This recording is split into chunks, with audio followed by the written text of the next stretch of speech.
and welcome to Quincy in Focus, Quincy Access Television's news magazine show. My name is Grace Lorjean, an intern here at QATV, and I will be your host for this month's edition. Spring is upon us, and the citizens of Quincy are eager to celebrate. With so much ahead of us to look forward to, our community is getting into the spring spirit. In today's program, we'll take a look back at some key events that helped us usher the start of the season. Back in February, Quincy's Asian American community gathered together at North Quincy High to celebrate the Lunar New Year Festival, marking the 37th year of the festivities of the city. People young and old came together to share the music, dance, food, tradition as they welcomed the Year of the Snake. Here are some highlights from this year's performers.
From traditional celebrations to groundbreaking milestones, we'll also take a look at the Quincy Fire Department's swearing-in ceremony that marked the addition of 27 new firefighters to Quincy's roster. including the city's first female firefighter. Let's take a look at this historical step. Good afternoon, everybody, and welcome to our swearing-in ceremony here today for 27 new firefighters to our ranks. You're fortunate to be joining such a great department. Certainly, I know it's a great day for each of you. This has probably been a dream for many of you for many, many years. Some of you chose the route of serving in the military. We thank you for your service. Others chose other routes, going off to college and advanced in their learning. But that dream was to join the Quincy Fire Department, and here we are today. So I congratulate each of you for that. I congratulate your families and certainly wish them well. I know it's a big, proud day for the families. And I'm sure the families put up with a little bit going through the tests and looking at the scores. And it's a great day. But I'd ask Deputy O'Connor to say a few words. Good afternoon, everyone. Again, for those who don't know me, my name is Kevin O'Connor, and I'm the Operations Deputy Chief for the Quincy Fire Department. I am honored today to represent Chief Joseph Jackson, who unfortunately cannot be here today, but sends his best wishes to our newest firefighters and their families. First, I'd like to offer some words of gratitude to Patty McGowan and her team over at Human Resources for all the work they've done over the last several months to get us to where we are today. Next, to Chief Kennedy of the Quincy Police Department, who offers a team of officers to help conduct background checks and interviews to ensure that we have the highest quality candidates here before us. Next, we have our Captain Tim Marks, who's not present. He had to leave, but I'd like to thank him and his team for all the work they've done and all the work they will do over the next several weeks during the academy. To our 27 new firefighters, today marks the beginning of an extraordinary journey. On Monday, you'll begin a 13-week academy that will provide only the foundation of your training for a career that requires continuous learning and improvement. The demands of the job are ever evolving, and meeting the high expectations of the Chief, Mayor Koch, and the citizens of Quincy will require you to remain committed to ongoing development throughout your career to provide the highest level of customer service. You've chosen a profession that demands courage, compassion, and professionalism every day. The work we do is challenging, but the rewards are immeasurable. You'll form bonds here that will last a lifetime, and you'll make a difference in people's lives, often on their worst days. So congratulations to you and your families. Welcome to the Quincy Fire Department. Stay safe, stay committed, and never stop learning. Thank you.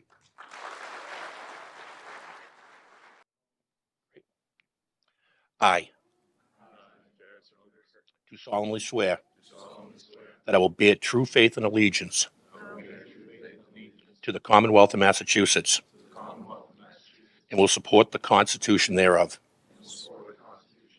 So help me God. I do solemnly swear and affirm that I will faithfully and impartially discharge and perform all the duties incumbent upon me as a Quincy firefighter, according to the best of my abilities, understanding and agreeably to the rules and regulations of the Constitution and the laws of the Commonwealth and the ordinances of the City of Quincy. So help me God. I do solemnly swear that I will support the Constitution of the United States. Congratulations. Back in March, the Adams Presidential Center held a lecture paying tribute to two of our country's first ladies, Abigail and Louisa Catherine Adams. Here are some of the key points from the lecture. Well, thank you all very much for being here. This is a great opportunity for us to have you here, and this is a great topic and something that we feel very strongly about here in Quincy. We feel like this community produced two of the finest first ladies that we've had. What is it about the role that merits study? Well, what an extraordinary platform, right? To not have any statutory authority. You get to pick and choose what you want to do. Each person that comes in to this position gets to redefine that position. And when the president is sworn in and that 35-word oath, and there's not one word about the First Lady, but it's an automatic, powerful platform for them. Abigail writes the letter. Part of that letter, we made the name of our book, and the quote is, "I long to hear that you have declared an independency. And by the way, in the new code of laws, which I suppose it will be necessary for you to make, I desire you would remember the ladies. If particular care and attention is not paid to the ladies, we are determined to foment a rebellion and will not hold ourselves bound by any laws in which we have no voice or representation." So I read it partly to show you Abigail didn't mind giving her views.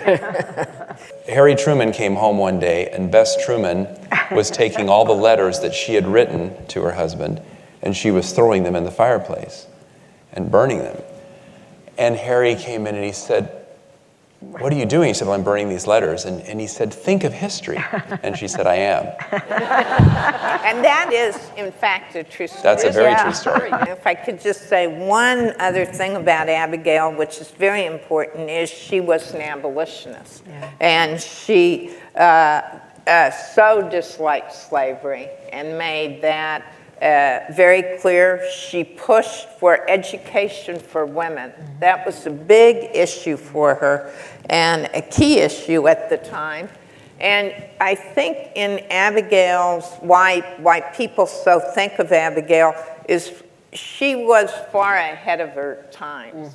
In her letters, you see a woman who really thinks she has the right to be a political equal and talk on every societal topic. I'll add a few words about Dolly Madison. For as outspoken, of course, and sometimes criticized as Abigail was, Dolly was the unifier, right? Her superpower was a bipartisan entertaining that really went unmatched for decades after her, and was, well known for her wonderful parties, for the rum punch that she served to everyone that made everybody happy, for working the room and gathering, valuable pieces of information that were very helpful, of course, to her husband, and gathering information from his critics too, which was really helpful.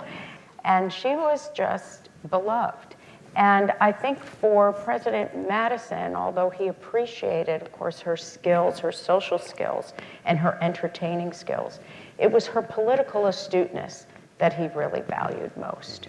But for Louisa Catherine, there would have been no President John Quincy Adams. Oh, Louisa was often compared to Dolly in the way that she did do the bipartisanship in very similar ways within the same house.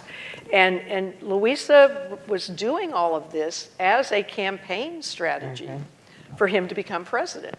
He wanted to be president, but because of his personality, he wasn't outgoing. And she also went to Congress. Dolly would go up to the Hill and would sit in. In fact, after Madison died and she moved back to Washington, they had a seat for her in the House of Representatives, an honorary member seat. And if you recall, John Quincy became president, the only one, by a vote of the House of Representatives. Whether you're first ladies or a rock star, you have given us a fantastic performance tonight. Thank you so much. Anita McBride, Diana Carlin, Nancy Smith, thank you all so much. Taking a look at sports, the North Quincy's girls basketball team faced off against the Notre Dame Cougars of Hingham in the Elite 8 round of the Division II tournament, resulting in a 7-point victory for the Raiders. Here are some of the highlights from the game. North Quincy, the number 5 seed in Division II. Notre Dame, the number 4 seed. So we should be in for a good game here tonight. The Notre Dame gym's a little too small to handle a crowd like this. So get a great atmosphere and a great facility here for tonight's game. Our Raiders get things going first. They have the ball. Get it down to Colbert. Colbert, nice pass into the middle, and it is good. Oh, nice look down low again, and McDonough gets her second bucket here tonight. Look down low, and no good. Effie Giannopoulos couldn't get it to go. Notre Dame on top, 6-4. And huge three there for Megan Smith. It's a second foul on Megan Smith. 4 on the Raiders, and a big block there by Alea Colbert. Orlando drives in, no good. Nice defense there by McDonough and also Colbert. Powers controls it. Nora Gary spots up for 3, and she drains it. Jen Zhu controls the ball now for North. McDonough, she's open for 3. She shoots it, and she hits it. Tabby McDonough.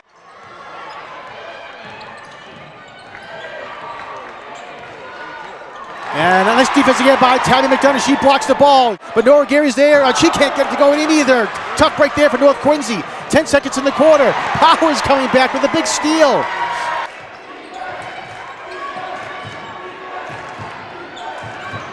Zhu open for 3, decided to pass it back. Colbert trying to work inside. Oh, nice moves there by Colbert. She puts it up and in. 15-11, North Quincy on top. Oh, great pass in there by North Quincy. Colbert averaging about 10 rebounds a game for North Quincy this season.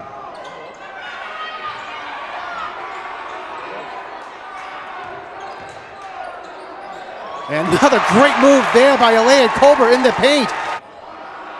Colbert spots up for a long 2, no good. And McDonough comes down with a rebound. Jen Zhu for a long 3, she hits it. Forced Ella Orlando to go all the way around, nothing there. Chisholm in, and bad pass by Chisholm, taken away by Maeve Powers. Powers strong, take to the hole, and she puts it up and in. Foul shot no good, so 24-13, North on top. McDonough finds herself open on the baseline, and she puts it away. Nice job by North Quincy's Nora Gary.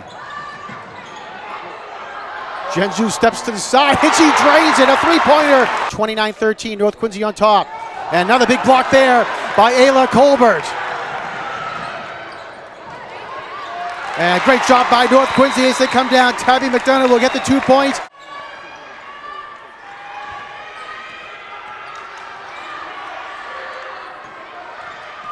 Gary driving in and gets it to go.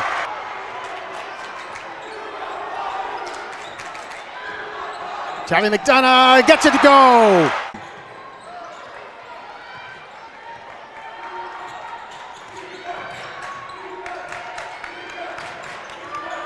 McDonough almost lost her dribble, She gets up and in though. Tabby McDonough. Zhu open for 3, and she drains it. A huge 3-pointer there for North Quincy. Giannopoulos drives in, ball gets blocked away by Alea Colbert.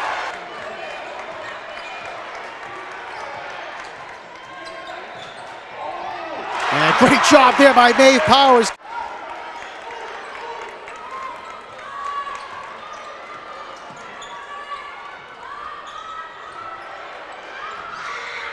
Jen Zhu, another big 2 points here for North Quincy. The Raiders are going to go to the Final Four in Division II. North Quincy wins the game 45-38. And they're going to move on to the Final Four. The Quincy Symphony Orchestra recently held a concert at the Quincy High Auditorium, showcasing a broad selection of classical orchestral pieces. Let's tune into their performance.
Quincy Chamber of Commerce recently hosted its annual meeting and business showcase.